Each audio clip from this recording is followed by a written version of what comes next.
కృష్ణా ప్రాజెక్టులను సమర్పయామి. తెలంగాణ జల హక్కులకు తీవ్ర విఘాతం. మార్పు అంటే ప్రాజెక్టులను కేంద్రం చేతిలో పెట్టడమేనా? ప్రగల్భాలు పలికి ఏం చేశారు? ప్రభుత్వం గందరగోళంలో ఉంది. కృష్ణా బోర్డుకు ప్రాజెక్టుల అప్పగింతపై మాజీ మంత్రి హరీష్ రావు. నిజంగా ఆలోచించండి మిత్రులారా. ఏదైనా పని మీద పోతే వీడు మనోడా కాదని ఆలోచిస్తాం. కానీ ఈ రాష్ట్రంలో ఉన్న వ్యక్తి ముఖ్యమంత్రి మనోడు కాదు, మన ఆలోచన విధానం కోసం పనిచేసేటోడు కాదు, చంద్రబాబు కన్సర్న్లో పనిచేసేటోడు, చంద్రబాబు కోసం పనిచేసేటోడు అని చెప్పేసి మనం ఎప్పటి నుంచి చెప్తూనే ఉన్నాం. ఆయన కూడా వేరే జిల్లాకి వెళ్ళి కూడా, వేరే దేశానికి వెళ్ళి కూడా అదే చెప్తుండు, నా గురువు చంద్రబాబు అని చెప్పేసి. మిత్రులారా, ఒక్కసారి ఆలోచించండి.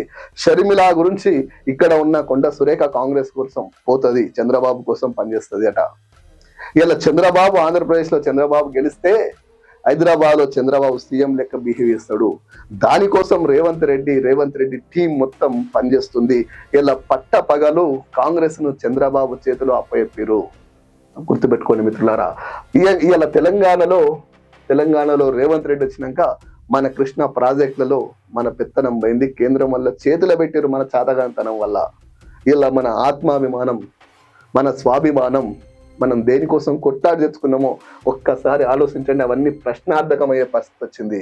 రేవంత్ నిర్వాహకం కేంద్రం చేతికి జలాశయాలు లేదంటూనే కృష్ణా బోర్డుకు అప్పగింత. మరొక్కసారి అంగీకారం తెలిపిన తెలంగాణ. ఇక అవుట్లెట్ పర్యవేక్షణ బాధ్యత అంతా బోర్డుదే. బోర్డు పర్యవేక్షణలోని ఇరు రాష్ట్రాల సిబ్బంది. సాగర్ పై యథావిధిగా సిఆర్ పై. ఒక్కసారి ఆలోచించండి మిత్రులారా. తెలంగాణలో ఏం జరుగుతుంది? తెలంగాణ కోసం కొట్లాడే యోధుని పక్కన పెట్టినాక ఇలా తెలంగాణ మీద మిడతలొచ్చి వాలినట్టుగా ఇలా తెలంగాణ ఆస్తుల మీద, తెలంగాణ సంపద మీద, తెలంగాణ ఆత్మగౌరవం మీద, తెలంగాణకు నీళ్ళిచ్చే వరప్రదాయం లాంటి కాళేశ్వరం, నాగార్జున సాగర్ మీద వాళ్ళ కుతంత్రాలు సాగుతున్నాయి మిత్రులారా. కుతంత్రాలు సాగుతున్నాయి. ఇలా అర్థం చేసుకోకపోతే ఆగమైతం. పెద్దలు సింగిరెడ్డి నిరంజన్ రెడ్డి గారు అద్భుతమైనటువంటి ఆర్టికల్ రాసిండు ఇంద్రవెల్లి గురించి. ఏమని, కాల్చుకు తిన్న వాళ్ళే కన్నీళ్లు కార్చినట్టు అని చెప్పేసి అద్భుతమైనటువంటి ఆర్టికల్ రాసిండు. ఒక్కసారి చదవండి, మీకే అర్థమవుతుంది. ఈ తెలంగాణకు కాంగ్రెస్ చేసినటువంటి ద్రోహం అంతా ఇంత కాదు. ఆనాడు 1956లో తెలంగాణను ఆంధ్రలో కలిపింది ఇదే కాంగ్రెస్. 69 తెలంగాణ కోసం కొట్లాడుతుంటే 369 మందిని చంపింది ఇదే కాంగ్రెస్. మరి దశ తెలంగాణ ఉద్యమంలో దాదాపు అఫీషియల్ గా 600 చిల్లర, అన్అఫీషియల్ గా 1200 మంది చచ్చిపోయారు. దానికి కూడా కారణం ఈ కాంగ్రెస్ ప్రభుత్వం.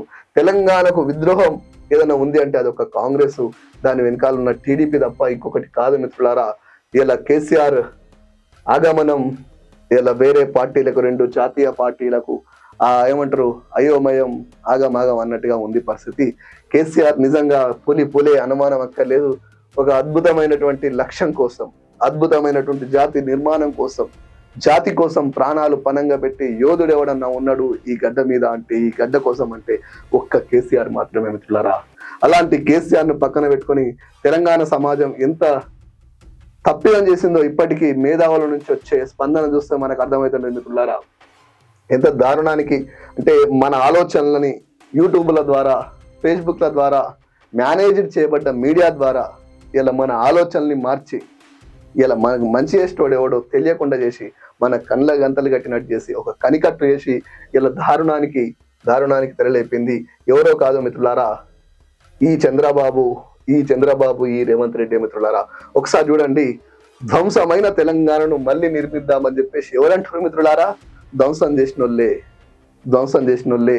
రాత్రి పూట వచ్చి కత్తితో పొడిచి పొద్దున తెల్ల బట్టలు తీసుకొచ్చి కప్పి దండం పెడితే ఎట్లుంటుందో రేవంత్ రెడ్డి మాటలు కూడా గట్లే ఉన్నాయి. రేవంత్ రెడ్డి గారు, మీ గురువు అయినటువంటి చంద్రబాబు నాయుడు, నువ్వు ఉంటున్న కాంగ్రెస్ ప్రభుత్వం, కాంగ్రెసే తెలంగాణకు ద్రోహం చేస్తుంది. తీరని సరిదిద్దుకోలేని తప్పిదాలు, ద్రోహాలు చేసింది కాంగ్రెస్ పార్టీ మాత్రమే మిత్రులారా. కాంగ్రెస్ పార్టీ, టీడీపీ పార్టీ మాత్రమే మిత్రులారా. ఒక్కసారి ఆలోచించండి. ఇలా తెలంగాణ కోసం ఎవరుంటే బాగుంటది? తెలంగాణ హక్కుల కోసం ఎవరు నిలబడతారు? తెలంగాణ కోసం ప్రాణాలు పణంగా పెట్టి కొట్లాడే యోధుడు ఎవరు? అని ఒక్కసారి మీరు గుండె మీద చేసుకుంటే అది ఒక్క కేసీఆర్, అది ఒక్క బీఆర్ఎస్ పార్టీ మాత్రమే మిత్రులారా. మిగతా అన్ని కావు, అవన్నీ ఉట్టియే. నిన్న మొన్న మన కోదండరామ్ సార్ స్టేట్మెంట్ ఇచ్చిండట. కోదండరామ్ తన ఎమ్మెల్సీయా లేకపోతే ఇంకా మంత్రి పదవా, ఇవన్నీ సంగతి పక్కన పెడితే, కోదండరామ్ గారు మీకు తెలవకపోవచ్చు, మీరు ఎంత కోవట్టుగా కాంగ్రెస్ పనిచేసినా తెలంగాణ సమాజం గుర్తించింది. అట్లాగే నువ్వు కోవట్ అని చెప్పేసి కాంగ్రెస్ కూడా గుర్తించింది. అందుకే రేవంత్ రెడ్డి నీకు సాధ్యం కాని ఎమ్మెల్సీని, నీకు ఇవ్వడానికి వీలుగానే ఎమ్మెల్సీని గతంలో శ్రవణన్నకి ఇస్తే రిజెక్ట్ చేసినటువంటి ఎమ్మెల్సీ స్థానాన్ని ఇచ్చి నిన్ను ఎటు కాకుండా చేయాలనుకున్నాడు. ఎందుకంటే కోవట్టులకు ఎవరు కూడా ఉచిత స్థానాలు ఇవ్వరు, గుర్తుపెట్టుకోండి.